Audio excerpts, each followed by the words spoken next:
ये राम और कृष्ण क्यों नाराज हो रहे हो आप? यहाँ का युवा राम और कृष्ण से प्रेरणा लेता है, इन लोगों से नहीं। पॉइंट नंबर 1, पॉइंट नंबर 2, अब आप सुनना पड़ेगा। अब पॉइंट नंबर 2, मैं आपके बाद सुधांशु, आपका जवाब जरूरी है। नहीं, पहले मेरा जवाब पूरा हो जाए। आपने नहीं, ये बोलिए कंप्लीट करिए। अमीश जी, आप इस बात पे क्यों नाराज हो? मैं तो नाराज नहीं हो रहा, बोल रहा हूं। आप पक्ष क्यों बनते हैं? मैं तो राम और भगवान राम और कृष्ण की बात करना, किसका पक्ष लेना है? आप वकील की तरह खड़े हो जाते हैं। मैंने तो नहीं कहा कि बिट्टू बजरंगी मोनू मानेसर से आप ले रहे हो शिक्षा। आपने यहां पर बोला, लोग ले रहे हैं कुछ लोग। आपने बोला, उन्होंने वीडियो डाल के कहा है कि वहां आ रहे हैं हम और वो यात्रा निकाल रहे हैं। ऐसे लोग हमारे आदर्श कभी नहीं हो सकते, और अगर ऐसे लोग हमारे आदर्श हैं तो वो धर्म गड्ढे में जाए। तो आपने तो स्वामी प्रसाद मौर्य को आदर्श माना हुआ है। नहीं, स्वामी जो रामचरितमानस हमारे पार्टी के सम्मानित नेता हैं। हाँ, तो प्रत्येक लड़ाई लड़ रहे हैं। किसी और धर्म ग्रंथ की जरा के देखे ना, स्वामी दूध का दूध और पानी का पानी क्या होता है। प्रसाद मौर्य कोई धर्मगुरु नहीं है। आप राजनीति और धर्म को एक जगह क्यों मिला रहे हैं? क्यों नहीं मिलाऊंगा? नहीं, आप क्यों नहीं मिलाऊंगा? आपके नेता ने मिलाया। अगर मिलाओगे तो आप गलती कर रहे हो। आपके नेता ने मिलाया तो गलती कर रहे हो। देखिए, इन्होंने बात कही, वहीं से मैं कहता हूं जो धर्मगुरु नहीं है उसको धार्मिक विषय पे नहीं बोलना चाहिए, टिप्पणी नहीं करनी चाहिए। डॉक्टर नहीं हो तो डॉक्टरी पे मत बोलो, इंजीनियर नहीं हो तो इंजीनियरिंग पे मत बोलो, इकोनॉमिक्स नहीं हो तो इकोनॉमिक्स पे मत बोलो। नेता हो तो कहो हाँ मेरा ये नेता के रूप में विचार है। आप धार्मिक ग्रंथ पे क्यों टिप्पणी करने लगते हैं? और दूसरा, इन्होंने जो एक बात कही, मैं याद दिला, हाँ बिल्कुल दूंगा, आपको मौका दूंगा। इन्होंने कहा 50 सेकंड, हाँ बिल्कुल, इन्होंने कहा कि मुरारी बापू की कथा में वो ये भी बोलते हैं। बिल्कुल, मैं कहना चाहता हूं, आप कितने मुस्लिम बताइए जो कि संस्कृत के श्लोक भी कोट करते हो? मैं बताता हूं, मगर जो कोट करने लगता है उस दिन सेकुलर कहते हैं मेरे से मतलब नहीं है भाई। आरिफ मोहम्मद खान साहब कितनी शानदार बातें कोट करते हैं। डॉक्टर एपीजे अब्दुल कलाम कहते थे कि मैं भगवत गीता पढ़ता हूं, तुरंत वो बाहर हो जाता है। उस्ताद बिस्मिल्लाह खान जिन्होंने पहली शहनाई बजाई थी भारत की स्वतंत्रता पे, जब अंतिम समय वो बीमार थे, यूपीए की सरकार थी और यूपीए उन्होंने कहा कि हम दिल्ली में रह के पूरा इलाज करेंगे। उन्होंने कहा नहीं, अब तो मैं काशी में ही जाऊंगा। उन्होंने क्या कहा, चना चबेना और गंगा जल जो देवे करतार, काशी छोड़ न जाइए जहां विश्वनाथ दरबार। उसको भारत रत्न कब मिला? 2001 में। 50 साल सेकुलर शासन में कभी नहीं मिला।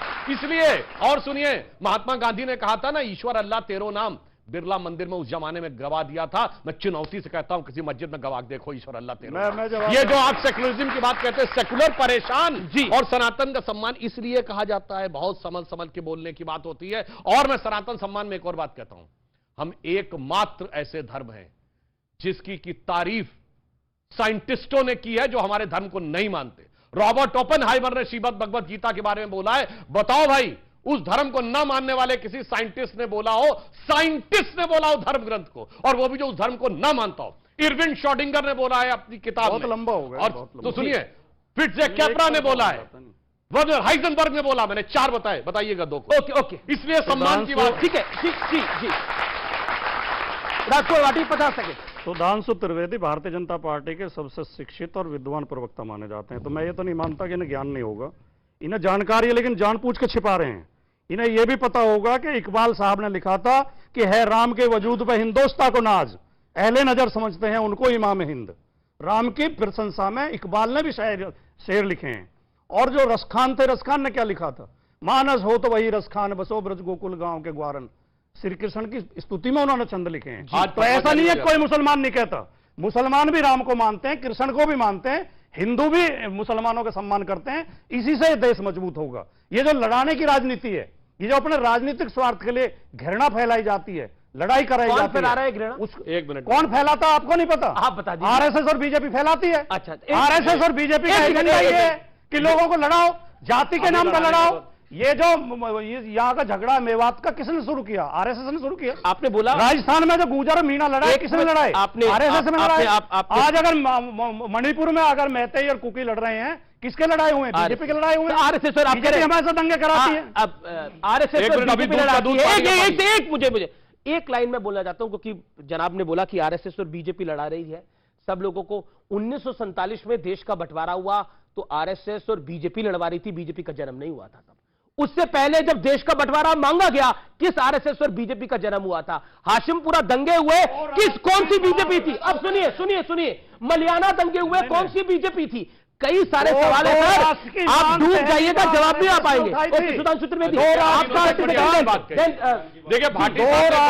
दो राष्ट्र का सिद्धांत आरएसएस और हिंदू महासभा ने दिया था, सावरकर ने दिया था, जिन्ना ने बाद में मांग की थी 2 राष्ट्र की। यहाँ पर तो बड़ा प्यार मोहब्बत है, जी। पहले इन्होंने एक बड़ी अच्छी बात कही, भी दूध का दूध पानी का पानी हो जाता है। इन्होंने नाम लिया रसखान का। उनका नाम था सैयद इब्राहिम रसखान, बहुत बड़े कृष्ण भक्त कवि थे। और जिस इन्होंने कविता बोली वो थी कि रसखान कह रहे हैं कि मानुष हो तो वही रसखान, यानी मेरा अगला जन्म मनुष्य के रूप में हो।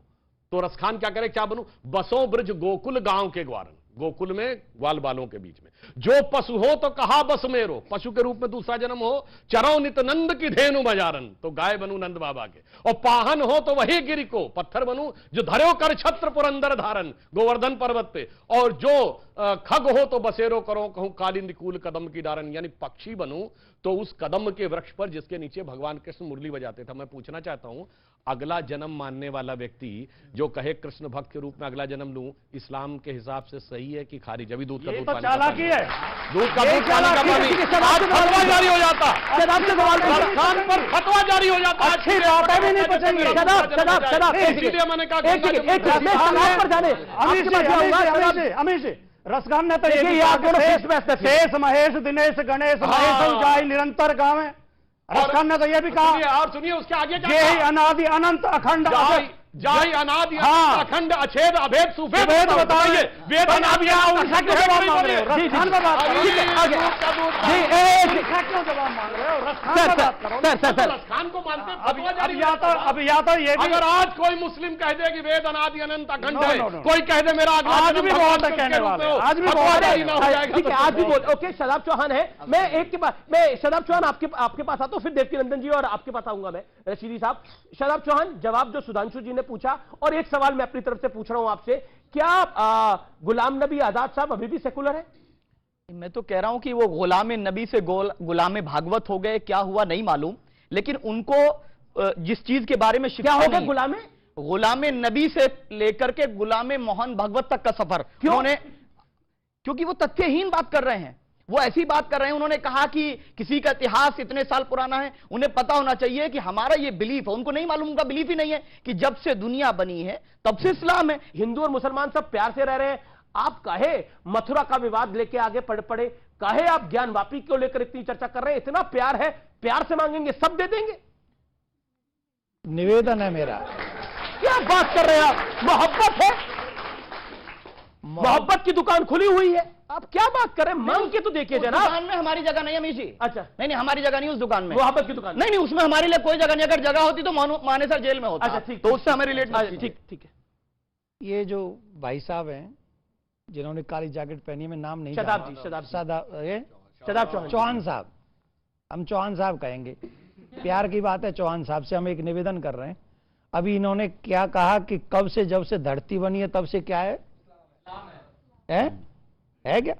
वो कहां पे, थोड़ा हमें बता दें, थोड़ा उसको हम पढ़ लें। हाँ, नहीं, आप नहीं, मेरा जिनसे क्वेश्चन निवेदन। हाँ, बिल्कुल नहीं, आपकी बात। मेरा कुछ और बोलना ही नहीं मुझे, ये सिर्फ वो किताब बता दें और कहां पढ़ना है, कि हम लोग सब क्या नाम है उन्हीं के हैं क्या? ठीक है, आप सुन लीजिए, पूरी बात मेरी मुकम्मल हो। जब ईश्वर ने इस दुनिया को बनाया, ईश्वर मत कहिए उसे, सुन लीजिए। ईश्वर कहेंगे तो ट्रांसफर हो जाएगा मामला। हाँ, नहीं, हमारे सुनिए ठाकुर जी, नहीं हमारे डीएनए तो एक ही है ना। अरे आप अगर मेरा देखो, सुनिए, हाँ, I respect, a lot of respect my religion, Sanatan Dharma, और मैंने वेद पढ़े हैं, मैंने भागवत पढ़ी है। भागवत उदाहरण है कि इस सृष्टि का सृजन कैसे हुआ। वो मूर्ख हैं जो हमें ये बताते हैं कि हमारे पूर्वज बंदर थे। हमारे पूर्वज ना कोई बंदर है ना कोई आदम है। हमारा पूर्वज भगवान नारायण है, नारायण से ब्रह्मा, ब्रह्मा से मनु, और महाराज मनु की संतान होने के नाते मानव कहलाए। इसलिए हमारे इस पूरे गणित में डीएनए एक होगा, आपने बीच में चेंज किया होगा कुछ, हमारा डीएनए नारायण से चल रहा है और आज तक वही है। सुनिए,